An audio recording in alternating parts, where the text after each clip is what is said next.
Bonsoir à tous et bienvenue dans cette nouvelle édition de l'Africa Tonight. Au sommaire de l'actualité, jour d'investiture pour le nouveau président du Libéria, Joseph Boakai, qui a prêté serment ce lundi pour un mandat de 6 ans. La cérémonie d'investiture a eu lieu au Capitole. Premier défi pour le successeur de George Weah, unir un pays divisé après l'une des élections les plus serrées de son histoire. Peut-être une avancée vers la restructuration de la Postbank au Gabon. Les autorités de la transition souhaitent sauver cet établissement bancaire mis en liquidation en 2017 au détriment des épargnants.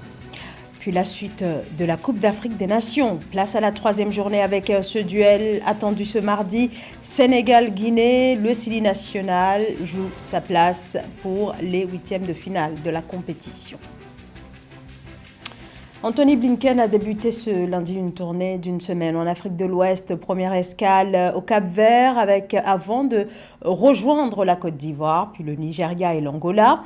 Ce nouveau déplacement du chef de la diplomatie américaine intervient au moment où l'influence chinoise et russe est de plus en plus forte sur le continent africain, ce qui préoccupe les Occidentaux, dont les États-Unis, qui cherchent à réaffirmer leur présence géopolitique en Afrique. Cette visite d'Anthony Blinken dans la région intervient d'ailleurs quelques jours après que le ministre des Affaires étrangères de la Chine, Wang Yi, a effectué sa propre tournée en Afrique, au cours de laquelle il s'est aussi rendu en Côte d'Ivoire.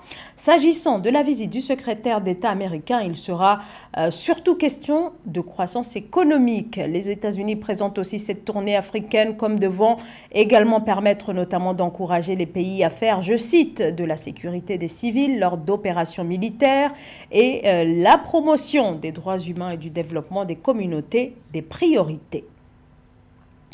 Il prend officiellement les rênes du pays. Le président élu du Libéria, Joseph Boakai, a été investi ce lundi 22 janvier 2024 pour un mandat de 6 ans, une prestation de serment dans la cour du Parlement en présence de plusieurs délégations étrangères, dont des chefs d'État. Cette cérémonie intervient après la présidentielle qui a eu lieu fin novembre, qui a porté l'ancien vice-président de 2006 à 2018 sous la présidence d'Ellen Johnson Sirleaf, avec plus de 50% des voix face au président sortant George Weah.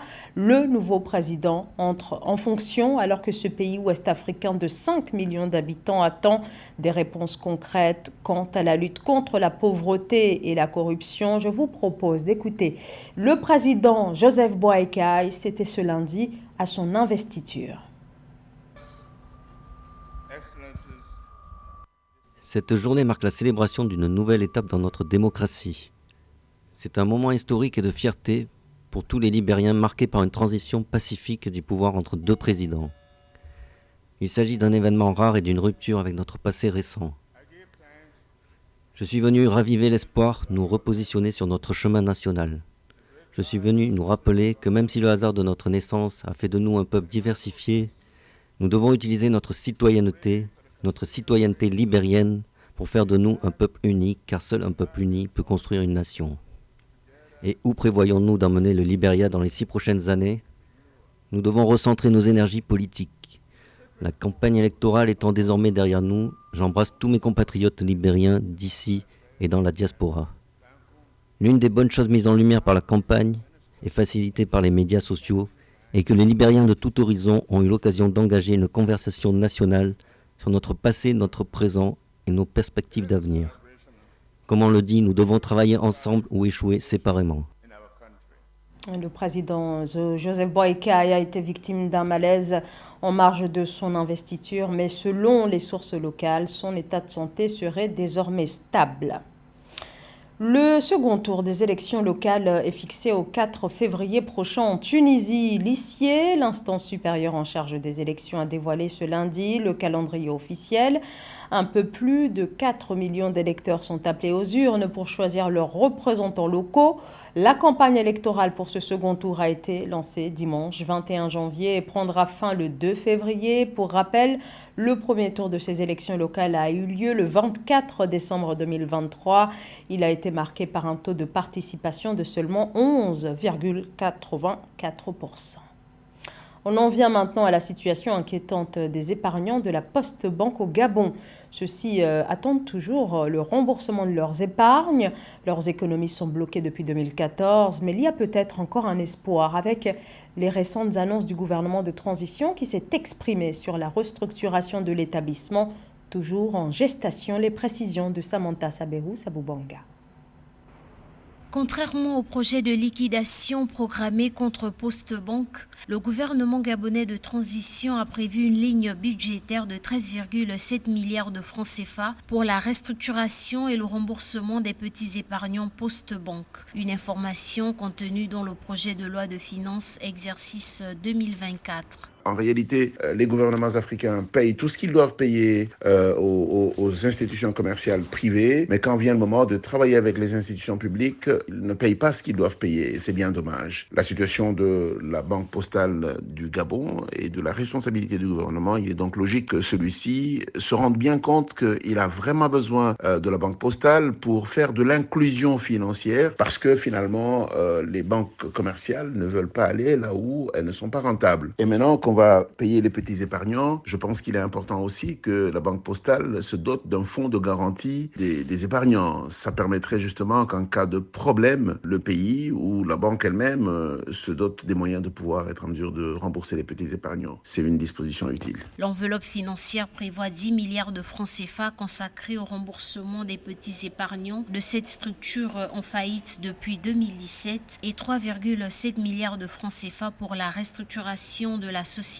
À travers ces fonds mis à la disposition de Poste Banque en 2024, l'État gabonais veut tenter de sauver cette structure publique de la faillite et apurer une partie de sa dette envers ses anciens épargnants. C'est donc un instrument de travail, un instrument d'inclusion financière et d'inclusion économique que veut se donner le gouvernement actuel du Gabon. Et je pense que c'est une excellente chose d'accepter ce sacrifice, d'ailleurs, qui est en fait le tribut est payé pour généralement une mauvaise gouvernance, et c'est important que le gouvernement réhabilite la banque postale et que celle-ci reparte de plein pied. Contenu dans le titre 6 relatif aux autres dépenses de l'État, notamment celles relatives à la restructuration des entreprises, ces dotations budgétaires au profit des épargnants de Poste Banque viennent notamment s'ajouter à celle de Africa numéro 1, 386 904 635 francs CFA, autre structure de l'État dont la mauvaise gestion a conduit à la ruine, et 567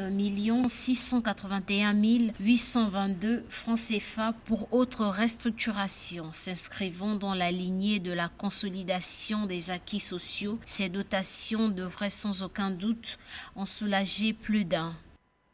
Signature de protocole d'accord entre la Direction générale des douanes et les mairies de Mora, Kolofata, Fotokol et Boura, situées dans la région de l'extrême nord du Cameroun, à proximité de la frontière avec le Nigeria. Objectif de ces accords de collaboration, lutter contre la fraude douanière et la contrebande, grâce notamment à la mise en place de centres de négoce. Marie-Raphaël Antelo. Afin de lutter efficacement contre le commerce illicite et la contrebande, au Cameroun, la Direction générale des douanes et les mairies de Moura, Kolofata, Fokol et Boura ont signé le 17 janvier des protocoles d'accord de collaboration dans lesquels ils s'engagent à combattre la fraude douanière et la contrebande à travers notamment la mutualisation des actions de lutte contre le commerce illicite et frauduleux et la facilitation des échanges d'informations et du renseignement sur les circuits d'importation et d'exportation des produits. Les accords prévoient notamment la mise en place des centres de négoce dans ces communes de la région de l'extrême nord frontalière au Nigeria. Comprenez très bien que les deux grandes maladies du commerce illicite, c'est quoi? D'une part, la contrefaçon et d'autre part, la contrebande. La contrebande, je m'attelle là-dessus parce que c'est ça qui est au menu de nos échanges. C'est le fait de faire rentrer dans un espace économique une marchandise qui n'a pas suivi tous les maillons, qui n'a pas traversé tous les maillons du commerce international.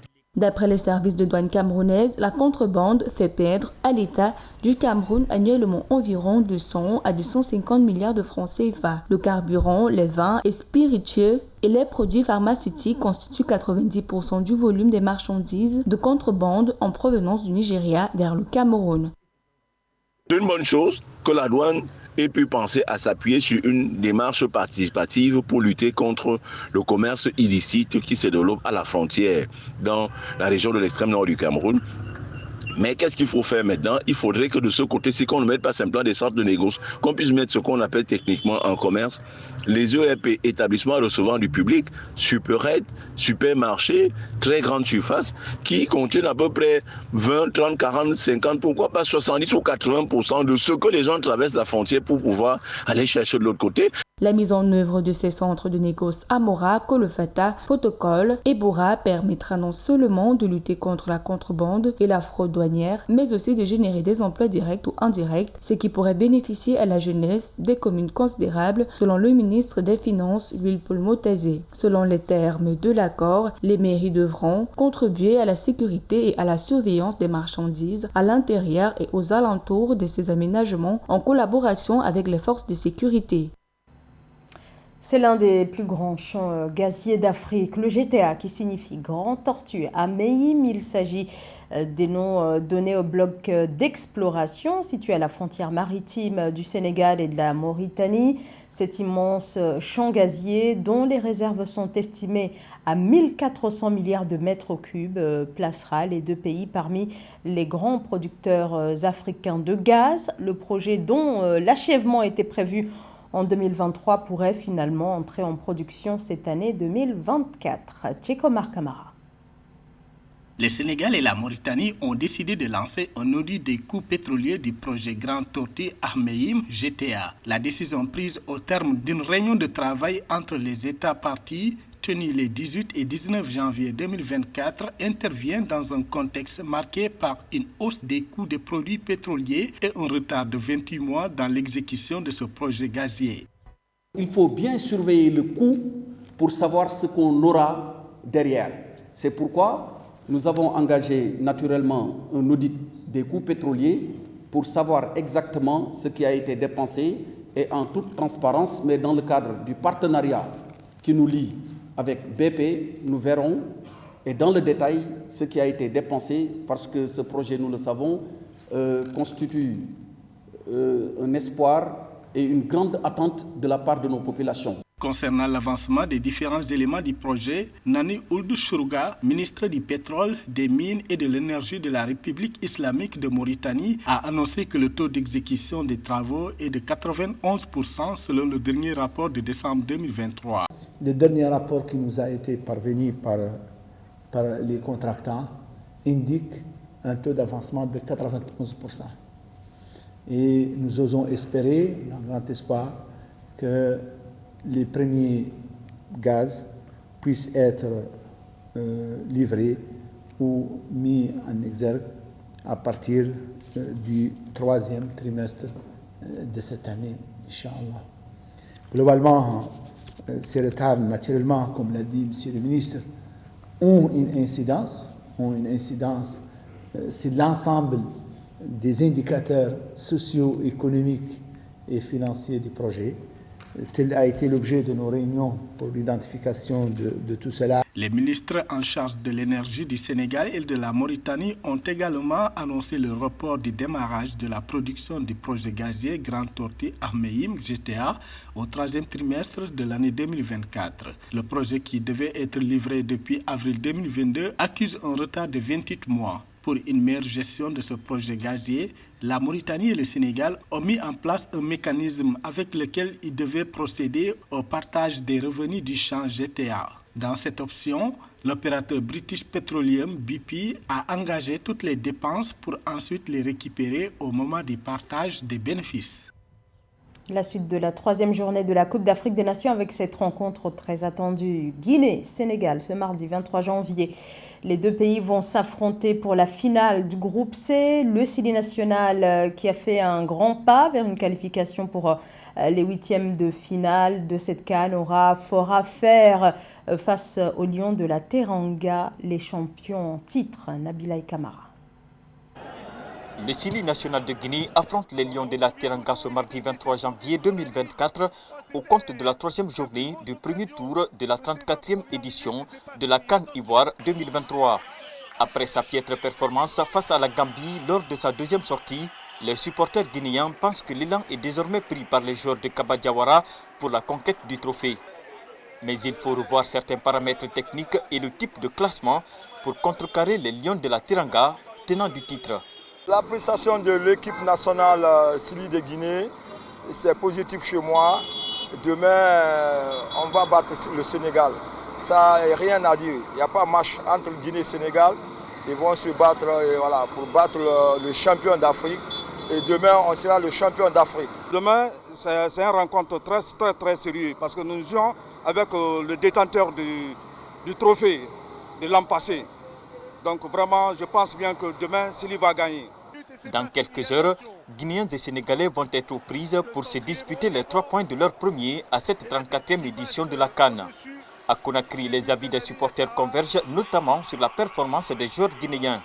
Cependant, à côté des réglages techniques préconisés, le sélectionneur est appelé à renforcer l'harmonie entre ses joueurs pour espérer battre le Sénégal de Sadio Mané. Le vrai enjeu du match, c'est au côté guinéen, parce que le Sénégal a déjà ses 6 points, or que la Guinée n'a que 4 points et le Cameroun a la possibilité d'avoir les mêmes 4 points que la Guinée.